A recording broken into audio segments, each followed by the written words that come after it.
Happy Super Tuesday, folks. We'll have Shane getting on here in a second, but joining me right now for some fun announcements regarding current wonderful things with the Holler Kickstarter is Mr. Tim Early. Hi, everyone. How you doing, Chris? Pretty good. I mean, we call it Super Tuesday because we know, it is a jam-packed day. The Superpowers Companion is releasing as we speak to people.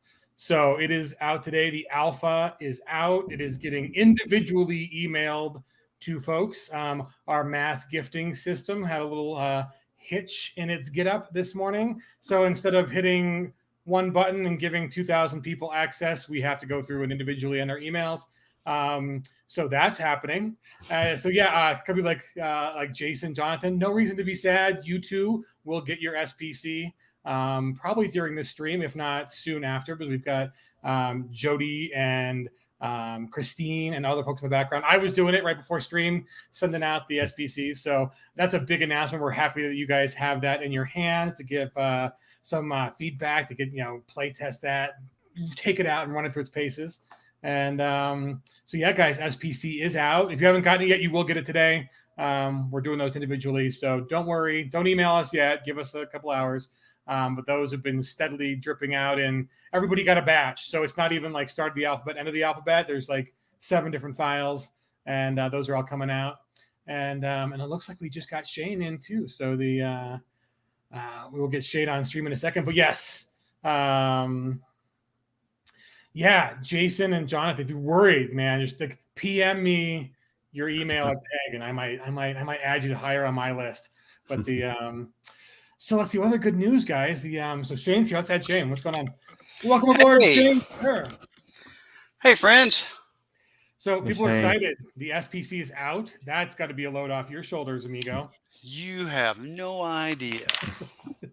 So that's your baby, right? There's no line editor for that. There's no one else to blame. There's no one else to shoulder the burden. It is Shane accomplishment, Shane deal. And man, I think one of the reasons we waited a couple more days to get to you guys is you found room for a lot more content in the SPC. Like we rearranged some of the layout, and there's room for a lot of like story and what do you call it? So the original Superpowers Companion was 96 pages, right? And we expanded this one out to 192 pages. And Simon Lucas did a fantastic job on the new layout for the villains. They're really cool the way they're presented, I think. But it made all this space on each page that, we wanted to put something in, right? We don't want to sell people blank paper. So that meant coming up with all these adventure ideas while we're still fine-tuning the last few powers and, doing some play testing and all that kind of stuff. And what you might not recognize behind the scenes is that this is all in somewhat, or it is somewhat of it. Let me try that again. Some of it is in preparation for the upcoming Doomguard setting, which is our super setting, right?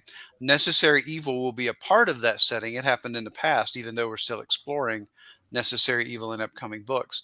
But the new Doomguard setting, all of these rogues that are in the book, you can use them in your own campaigns, however you want, right? It's still a toolkit approach.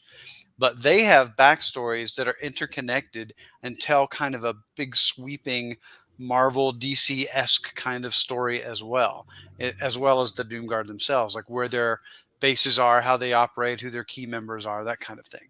So it's very easy to just pick up and adapt that for Doomguard when that comes out, or you can just take the bits that you like and add them to your own setting that you want to do. We have some really cool new setting rules in there I think people will be excited about. So not only can you just do Marvel and DC kind of stuff, you might want to do like Invincible, right? Or The Boys, do something a little more dark and gritty. So there are some cool new setting rules in the book that will help you do just that. So it's a pretty big project. It took a long time to do, a lot longer than I wish it had, but I think people will be happy with the final results. It looks great. So the Jonathan Yale can tell us, like he he was in streams like, I haven't gotten mine yet. So John, I just gifted it to you. So you get an SBC, buddy. And so tell us if you like it, bud. And should be in your PEG account.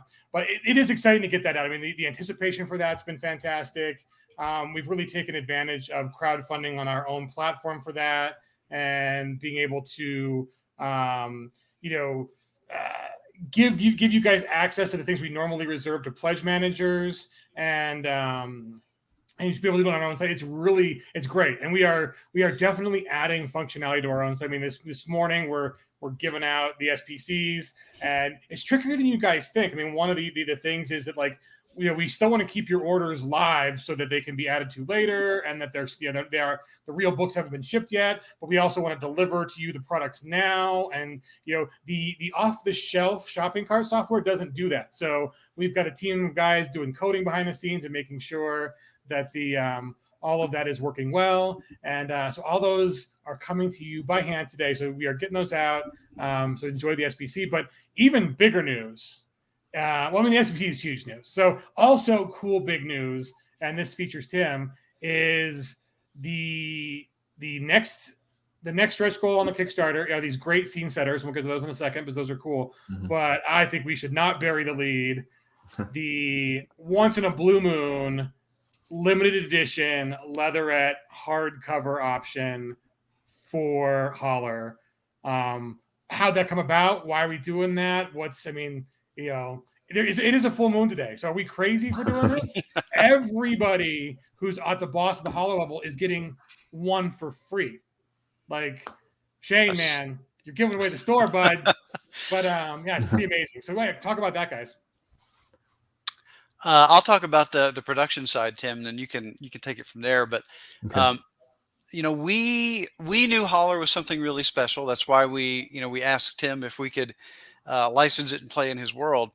But it was really interesting seeing a lot of the messages and emails that we got, people understanding that this is something really new and different and deals with a part of American culture and history that doesn't get addressed very much, right?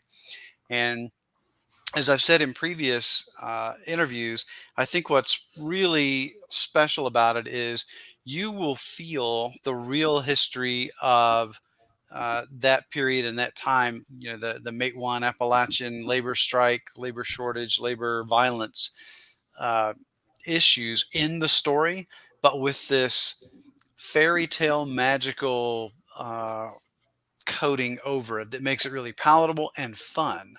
Right. And of course, it's a game, and at the end of the day, it needs to be fun. So when you can nail that combination just right, I think it's something that's more than the sum of its parts. So we didn't think people would pick up on that until they saw the book, read the book, played it, but they have. And we've gotten all kinds of messages thanking us for doing this and for taking Tim's work, as in the spirit it was intended, which is both serious and whimsical. That's a fine line to balance, but it's there, right? Mm-hmm.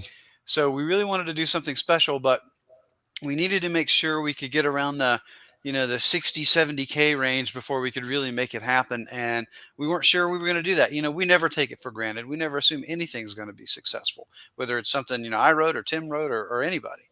So now that, we're closing in on it and the momentum's good and the word of mouth is good and the project's coming along really well behind the scenes, I felt confident and comfortable in, giving away some of the profits to make something really cool. And, I think, we'll be fine. People will push their pledges up to the boss of the Holler. You'd be crazy if you didn't. It's such a great value. And if you're ever going to play the game, everything is there, right? Plus, this amazing new book. And for the look of the book, Chris wanted me to show this off. I'm hesitant a little bit because this is pretty cool. And I don't know, if ours will exactly match it or not, right? So this is a limited edition copy of Deadlands that was made by our Russian licensees. So for those who don't know, I speak a little Russian, and they sent me the whole nice limited edition so I could actually, read and play with it. It's got these awesome bookmarks. The leather is amazing. The bindings are good. This was actually one of the inspirations for the Savage Worlds collector's edition that we did with these edge protectors on the corners. So it's a beautiful book. The Holler book, we don't have the specs in for it exactly yet. We've got a mock-up on the website so you can see the direction that we're going. The design of the tree on the front, which Tim can tell you a little bit more about. It's the same design that's going to be on the conviction coins. So, I mean, it's a super special book. If you're in on this thing at all, you just got to go for Boss of the Holler because it's such an amazing deal. It's just not something we could do very often. But for this one, we decided to go ahead, go all in on it. Yeah, it's fantastic. So yeah, Tim, tell us about the lore and what that tree symbol means within Holler and then the setting.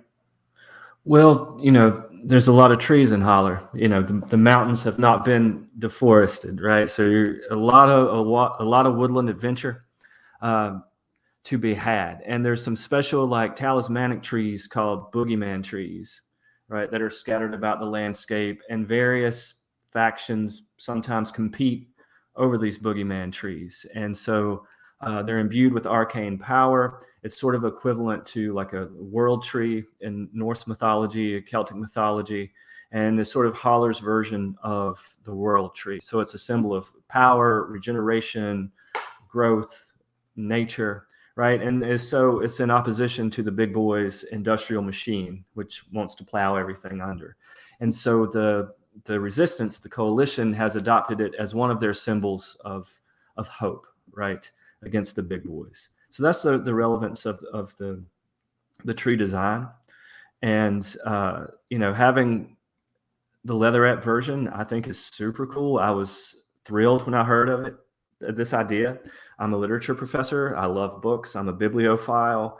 And I think the book itself, the insides with the art we have and the layout is going to be gorgeous. And I think having that cover will be fitting, right, to sort of match the art and how cool it is. We'll see if you feel the same after you have to sign a couple of hundred of them. Right. Yes. You will.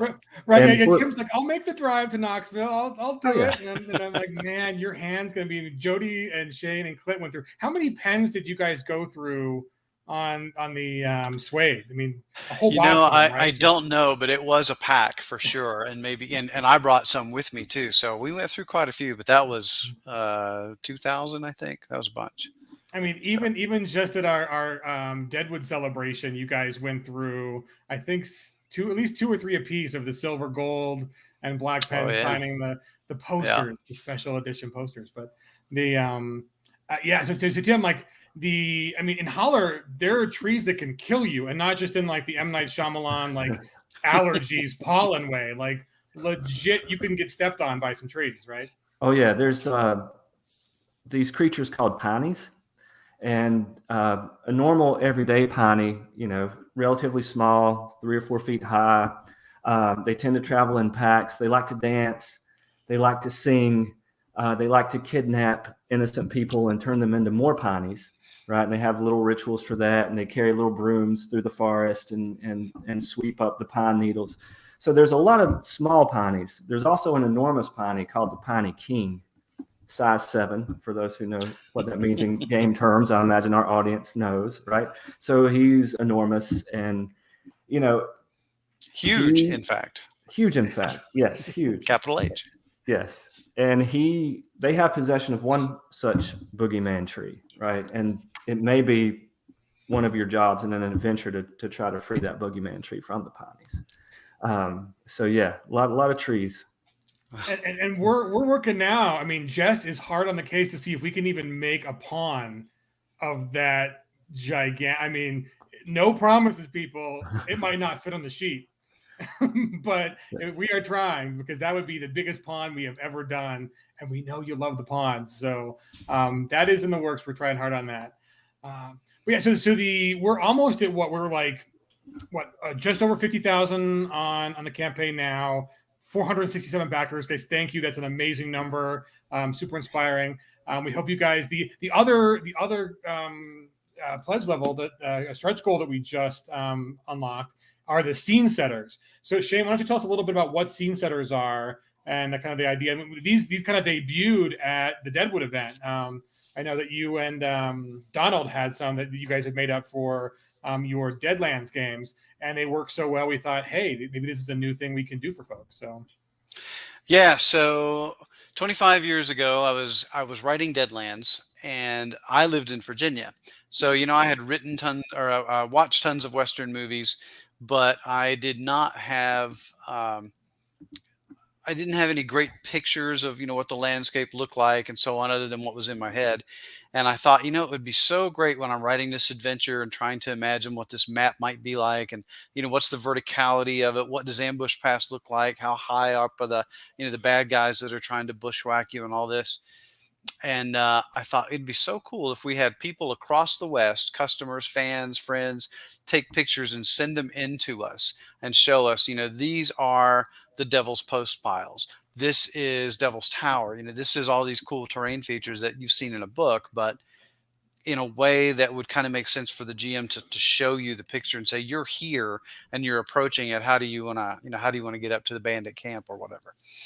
And besides not really having the internet at the time to do it, to put out a call for things like that, nor the fan base at the time, it just kind of escaped us. And we didn't do a lot of accessories like that because they were really hard to sell at retail back when, that's the only way we could sell stuff, was to release it into stores. Releasing little packs of cards was pretty tricky. But these days, we sell straight to consumers a lot. We do the box sets where we can put all these cool things in.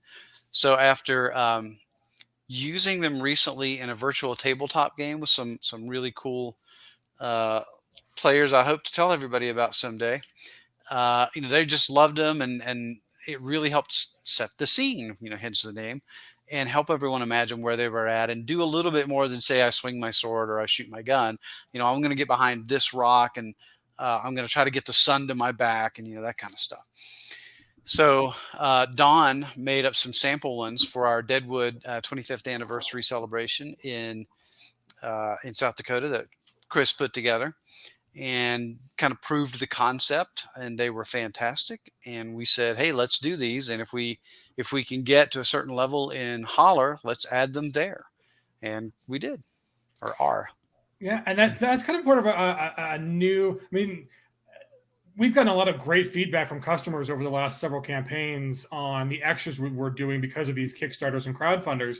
And it really is the extras that shine from these projects, because we're making the books anyways, right? I mean, the books are getting written, long before. So that's why we're really able to turn around and really less than a month after our SPC crowdfunder give you guys a PDF, right? That's the turnaround. It's pretty amazing, all things considered, right? And we wanted to give it to you like a week sooner, but I hope you'll forgive us. But the cool thing about these extras is that the scene setters is a great new concept, but also just kind of the maps we're doing. The map that we've is on the stretch goals, I think, is already unlocked.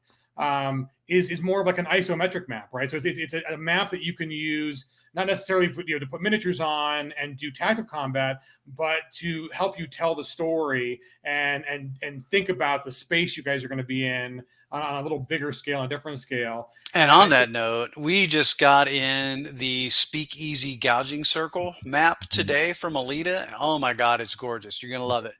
So I think we're planning on featuring that later this week, so we can, there's so much news today, we didn't want to put it out today, but we'll replace all the, art coming soon graphics that it goes into, but we'll show you a nice big blow up of it and show you just how cool these maps are. They're really nice.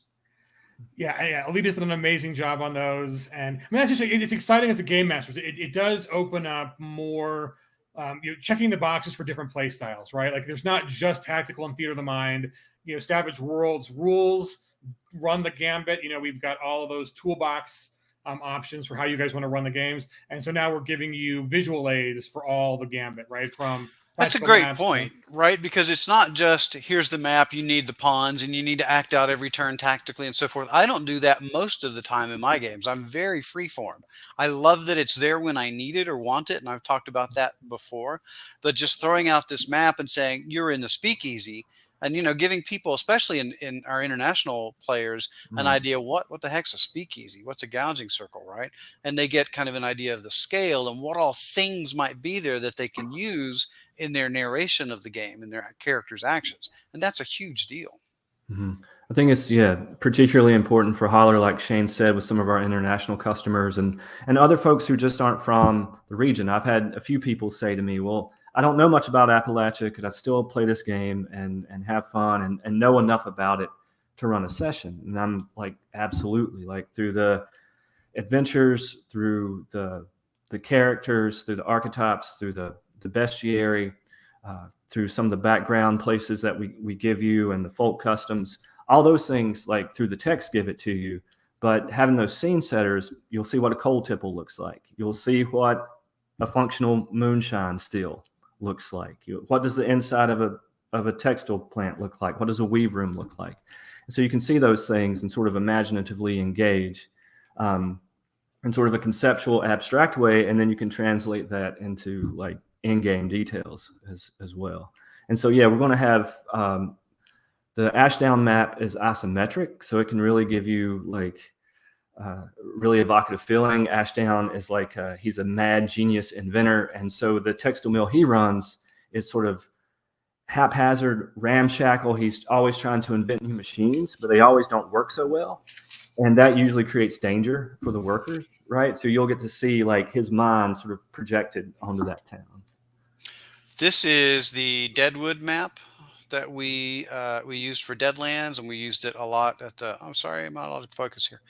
At the celebration recently, the Ashdown map will be in this kind of style. So not only is it extremely useful, but it's very artistic as well. I think it's just super cool and inspiring. Sorry, Tim. No, absolutely. So, right, and Holler is a different beast, and so by giving you guys all the options on how to dig into this really unique setting, the scene setters, the maps, I think it's great. And it's hard to emphasize enough that the reason we're able to do this limited edition leatherette is because you guys came out for this setting like whole hog. Isn't that the right term, Tim? Whole hog. That's a good term. There we That's go. a good term. Yep. But yeah, it is amazing. I mean, we don't know ahead of time. Everything is a big question. So for those of you who are just getting on stream, the big announcement today, well, one, SPC is getting hand delivered to you guys and your accounts all day. So those of you who backed our Game Changer crowdfunder, you're going to get the SPC today. Also, those of you who pre-ordered, you might want to check in at the end of the day too, because we might have been a little nice and been like, you guys can get in on this too. Thanks for pre-ordering. And so yeah, that's great. The next big thing, there's the scene setters is the next stretch goal for the Holler Kickstarter. And then the big one, if we make it to 70K, everybody who's at the boss of the Holler level gets an additional, for free, limited edition leatherette book in their box. So you'll get 2 copies of Holler, because Shane's just a really nice guy, and that's like an early Christmas present or a Halloween present or a Halloween, whatever it is, trick or treat.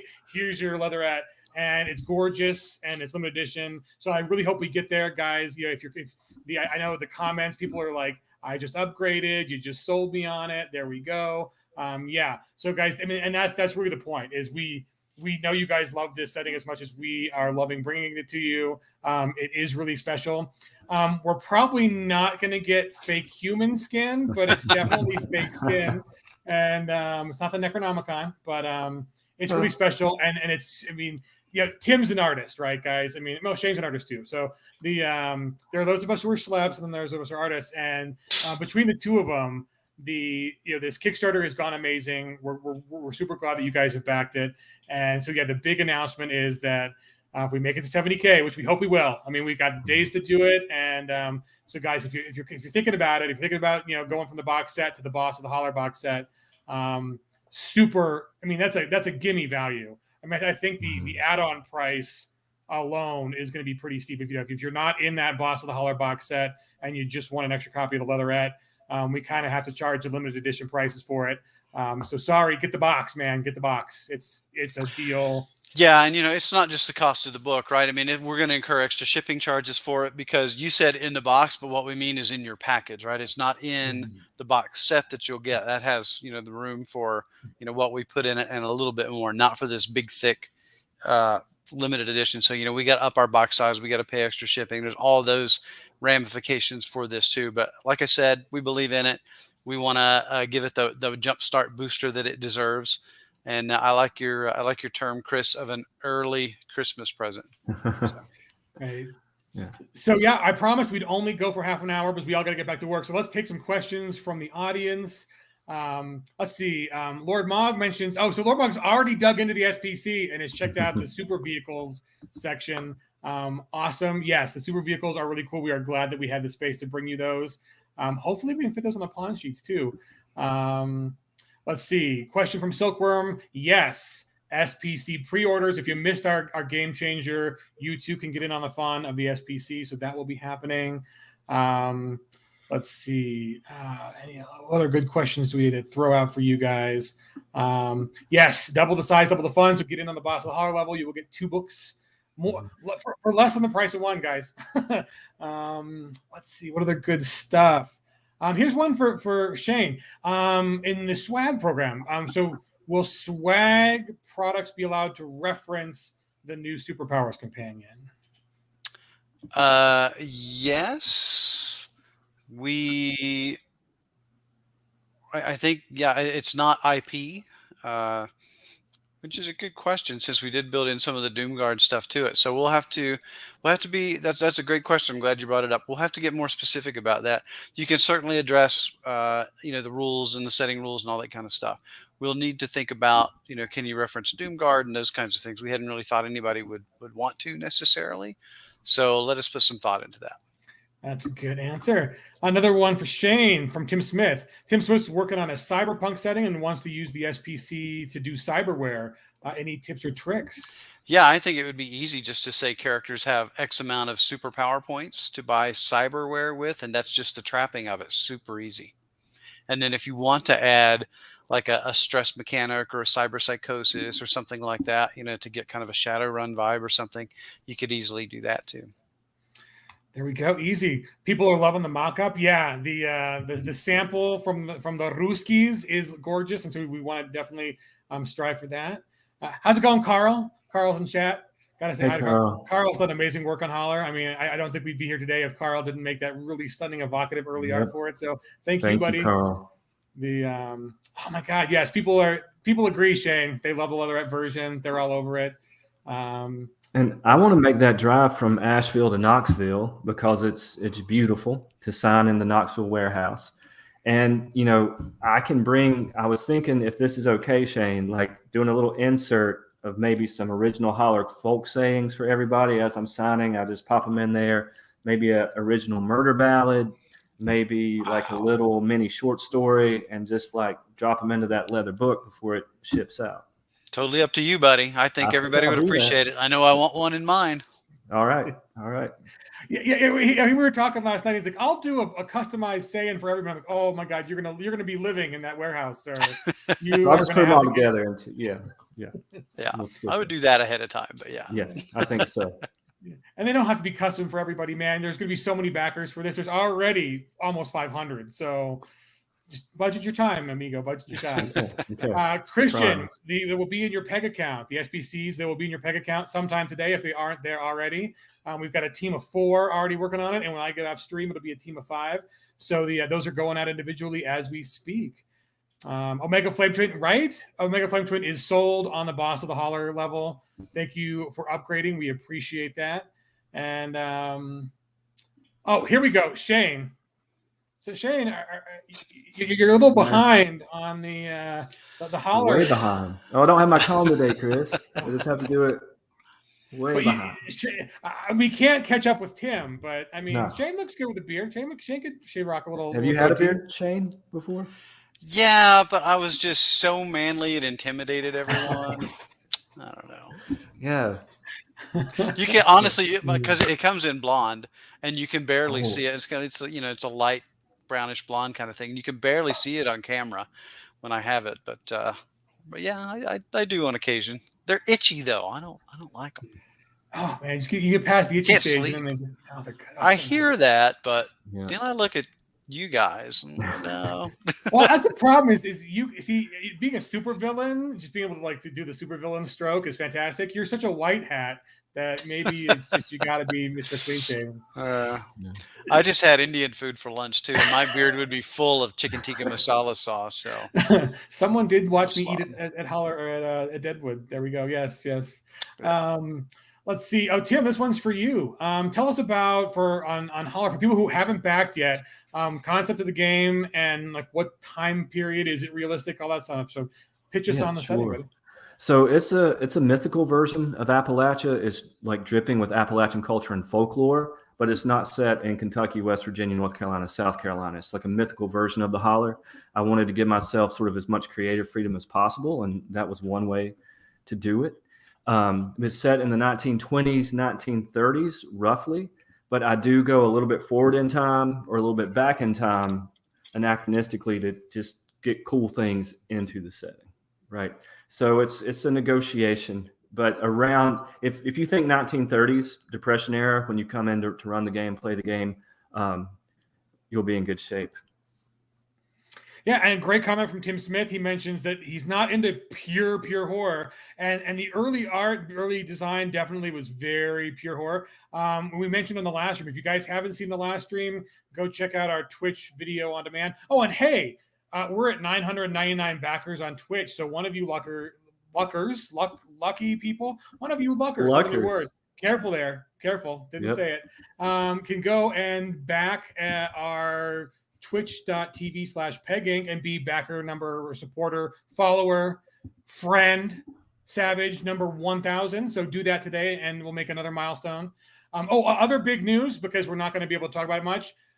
Literally like 24 files for Pathfinder for Savage Worlds released today. So if you guys aren't caught up on running Rise of the Rune Lords yet, get on it, because we released a ton of files today for you guys. So that's exciting. And then thanks for all the wishes for Mike Barbeau. Mike's recovering from some crazy health stuff. And so everybody wish Mike well.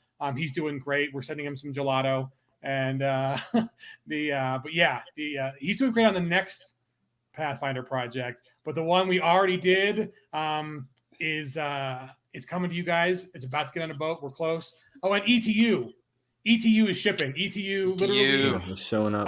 Yeah, it should be at your house. If it's not, it'll be there soon. Studying abroad is finally domestic. And to celebrate that, I think we're going to try to get Maria Melorella. Way back when we were doing the crowdfunder on Game on Tabletop for that, she wanted to run an actual play. So we're going to see if we can't make that happen for Halloween. Oh yeah, Halloween's happening next week. 40 plus games. Most of them are already sold out. So do grab the few shares that are remaining. And in Game Masters, if you want to run some more games, get them in. We're not going to close Game Station, but I hope Maria does do her actual play. She gave me such a fantastic tour of Turin when I was in Italy last time. And it was when they were moving the Shroud of Turin, which was amazing, right? Because there were machine gun guards everywhere. It was a big deal. It was like watching a Hollywood epic or something. But she is a fantastic storyteller and tour guide. Yeah, she's great. And yeah, I'm upset. I didn't think of getting her in time for the crowdfunder. And when she came on our streams, I'm like, why have we been keeping her a secret? She's fantastic. So we're trying to get the whole gang back together for that. And so hopefully we'll get it done. Good question from Neva and Omar, because we're running a little bit over.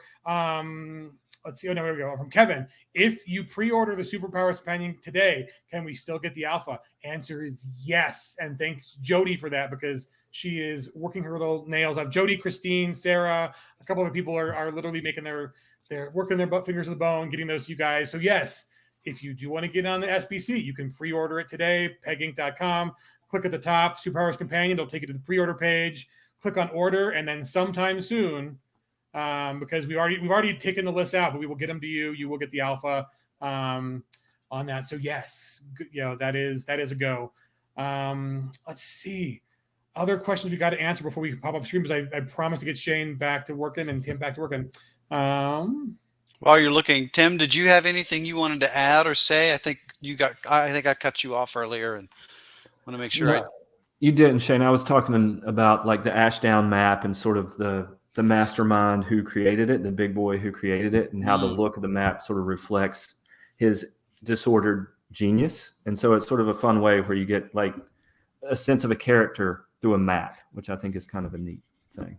Yeah. Yeah, guys, and it's So the 60,000 stretch goal is the scene setters. We know you're going to love those. The 70,000 stretch goal is the leatherette.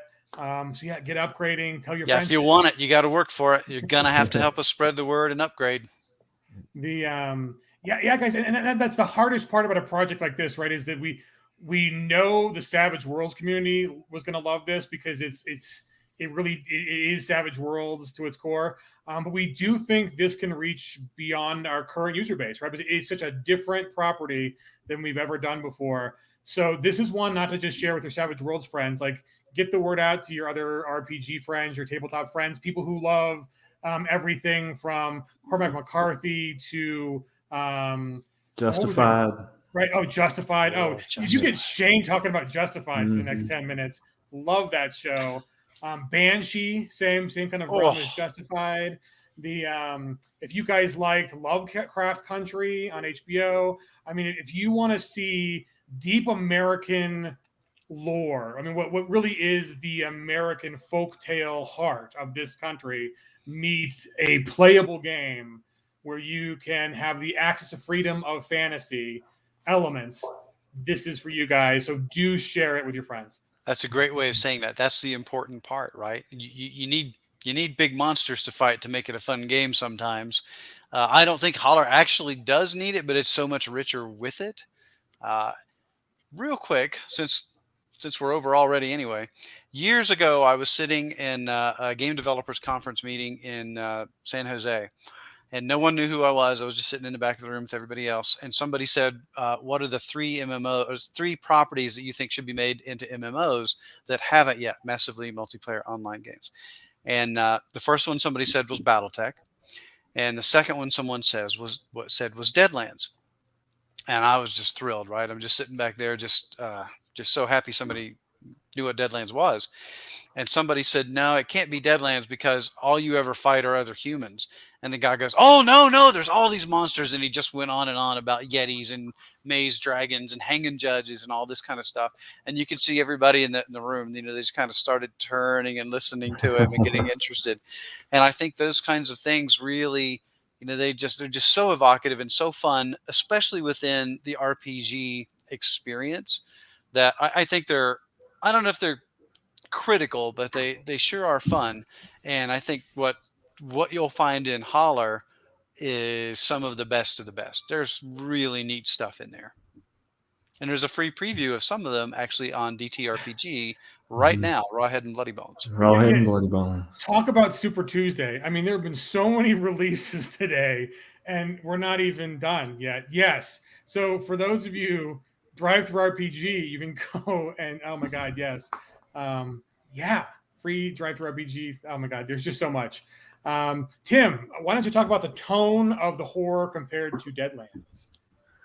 That's interesting. I mean, I think fans of Deadlands would not feel out of place in the Holler. I think Holler, because it has that folktale basis, and folktale and fairy tale sort of sit side by side, and all it takes to turn one into another is a fey spirit or a magical drinking fountain or some sort of element like that.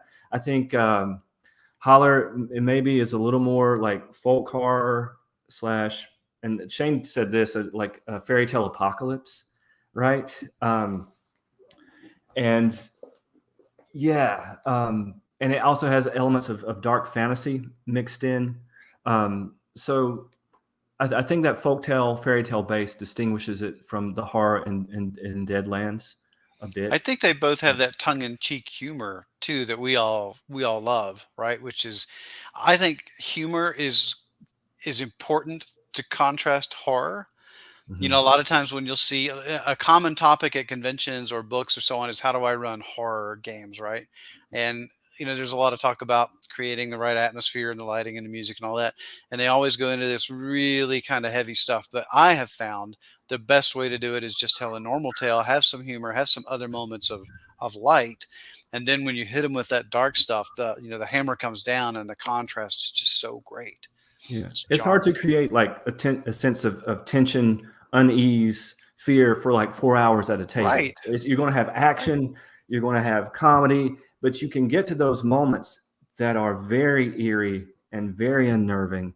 And if they're contrasted against other moments, it feels even spookier. Like we've had moments in Holler where we're laughing for 2 hours, and then all of a sudden, right, we'll go into a situation, everybody's like, "Oh, that's weird. I don't like that. I want to make a spirit check. I want to make a fear roll. I need to do that." Right. myself. They're volunteering. Yeah. Yeah. So that's kind of a fun mix. Yeah. And you're like, wait, you're volunteering to maybe have a heart attack and die in this scene? Yeah, okay. Exactly. Oh, hey, I mean, the epic deaths are a great way. I love that, especially for con games where, you want to have an epic moment. The blaze of glory stuff's pretty cool. So so either of you guys tell us about the artist, and kind of the art direction behind Holler. It was like a bunch of people are like, once I saw the art, I knew I was in. So we'll give Carl last question. What's the background on the Holler artist? Well, we asked Aaron Acevedo when we got the first few pieces in, and it looked like Deadlands and ETU, which we love, obviously. But I just felt like maybe we wanted something a little different for Holler, and I threw some ideas at Tim, and Tim was okay with it, it seems. Mm-hmm. And you could take it from there, Tim. But I thought we wanted to differentiate a little bit and found this amazing artist. Yeah, we were having some difficulty because like a lot of the archetypes, can be defined by their weapon or their gear, and Holler folks weren't starting out with a lot of weapons or gear, so that was one sort of little thing we had to navigate. And then the new, more comic book, graphic novel style art just captured sort of the vividness and the colorfulness of the game and of the personalities within the game. Like it's a very, people hear 1930s Depression era, they think dim. It's a very vibrant, colorful game. The characters have huge personalities, right? And a lot of quirks and eccentricities. And that comic book art, because we're exaggerating elements and making them mythical already, just felt like a natural thing to do.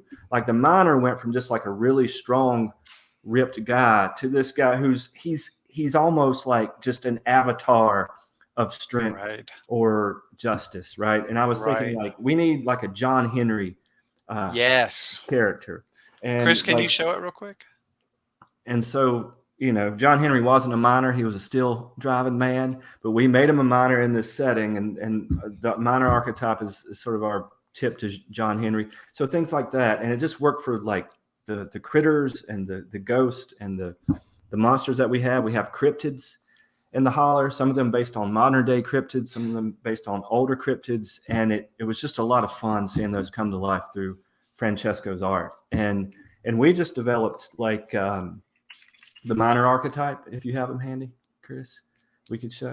Oh, yeah. Let me throw up some of those. I think we've got ready to go 2 of them. Let's see, where are we? And if you want to see more Francesco art, he does a comic series for Image called Stump that he's the illustrator for. And I'm going to get into it. I haven't yet, but I'm going to, because I took a quick glance when we were prepping the Kickstarter page, and it looks amazing.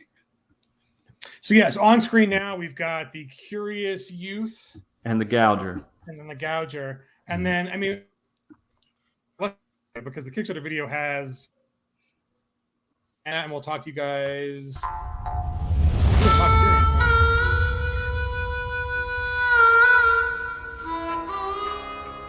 I gotta say, I like the pink suit. Good choice. Looks like a flamingo man. There's the miner. Yeah, that miner. Oh, I love that. That was like one of the first ones.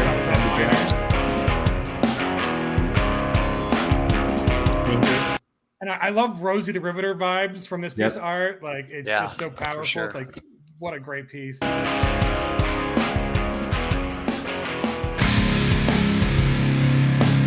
Right? There's a Trees Tiny. can kill you, and not in the lame M. Night Shyamalan way. They can actually just up and kill you.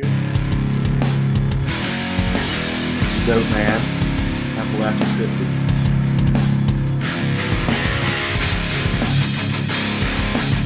On the Ashdown machine.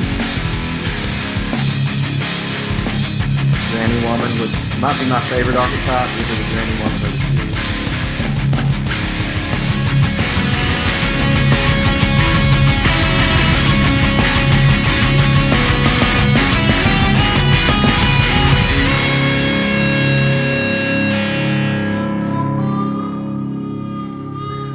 I mean, Cheyenne did an amazing job in the video, and Ron is playing the Granny Woman in our actual play. So we've already shown you guys episode 1. That's available on YouTube, on Twitch Video on Demand, and I believe we're going to do episode 2 this Friday night, which is the conclusion of Tracy's adventure.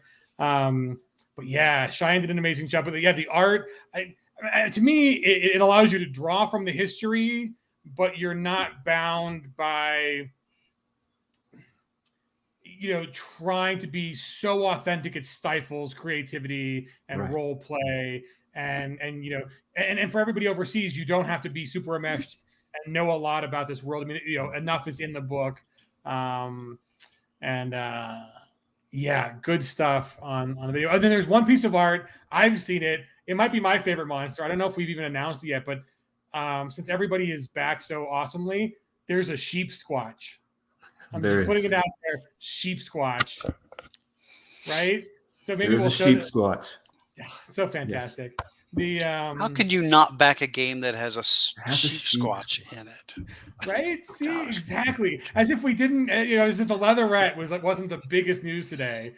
Sheep squatch. I think that's the big news. Actually. Yeah, hashtag sheep squatch. Yeah.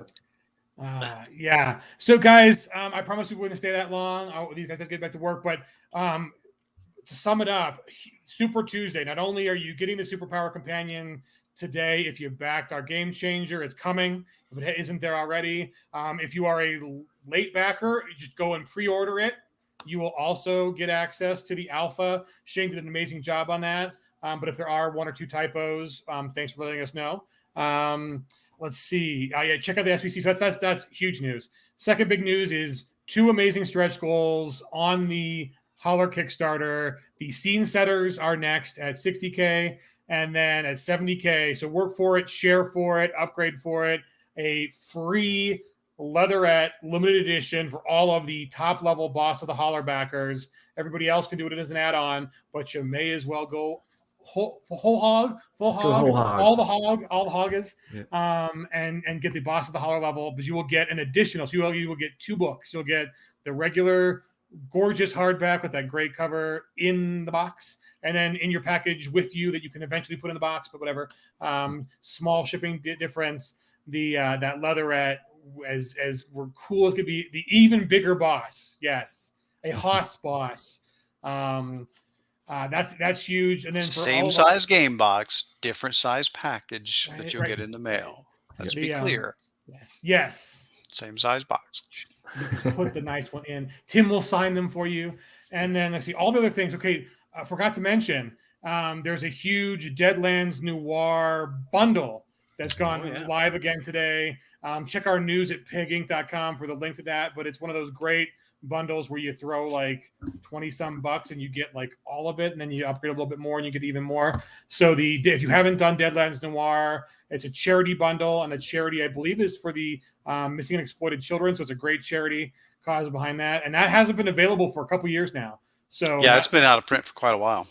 So yeah, and in that bundle is coming back alive. So yeah, big bundle on Deadlands Noir. All the releases for Savage Pathfinders, I mean, at least 12, if not like more than that. There's a preview, a drive-through RPG preview for Holler that got released today. The Superpowers Companion, the Leatherettes, the thing. There's more on this. Oh, come join us with Halloween. The games are almost all full. There's a link, but it's tabletop events, but the link is in the news. Halloween 2 is going on next weekend. Oh, ETU is at your doorstep. Oh my God, anything else I'm missing? I mean, so much stuff's going on. People were worried. They're like, is Pinnacle doing too much? Guys, so much amazing stuff. We're glad we're able to do it all for you. Super Tuesday is pretty special. It is pretty super, not just for the Superpowers Companion, which you will all be getting if you backed, but for the great news about Holler and the other projects. So with that, thanks for getting SPC done, Shane. People are loving it. The vehicles, the new archetypes. I am personally glad that you took the time. We could have released it earlier and not given you all of the plot elements we're giving you right up front, and we would have come in like the version 2 or 3. But we're like, no, these are really good stuff. And so Shane busted some tail this weekend and got all those new content. Really good. This weekend. 10 minutes ago. It's been a marathon for the last few weeks to get everything done, but it's done. Till the next wave of errata and revisions come in, which we'll fix and make as good as we possibly can. I think we'll open up that on the forums today for you guys. Maybe give us a couple hours before, but write those down. But we will open up that forum soon for your feedback. And other than that, guys, thanks everybody for tuning in. Glad you guys love the Soup Squatch as much as me. And I want that leatherette. So guys, share, beg, barter, steal, whatever. I'm doing anything illegal. But if you got to, brew some moonshine in the backyard to upgrade, I'm not complaining if you do. So see you guys Friday for the big live stream, or the live stream of a pre-recorded part 2 Holler AP with Tim and Tracy and Ron and Boof. It's fantastic. So we'll catch you guys Friday. And I think Thursday even, because there aren't enough days in the week to announce all the stuff. We're hoping we'll get you guys some Alita Saxon art for those maps, because we love them too. And we know you guys are as well. So if you guys last minute questions, you can download. Yes. So if we've gotten it to you already, it'll be on your downloads page in the PEG Inc. If not, you'll get emailed when we do get to the list. And with that, I'll get off to sending my part of the list, because people who've been waiting patiently for those SPCs, we want you guys to have them. So thank you guys, and we'll see you on Friday. Bye. Bye.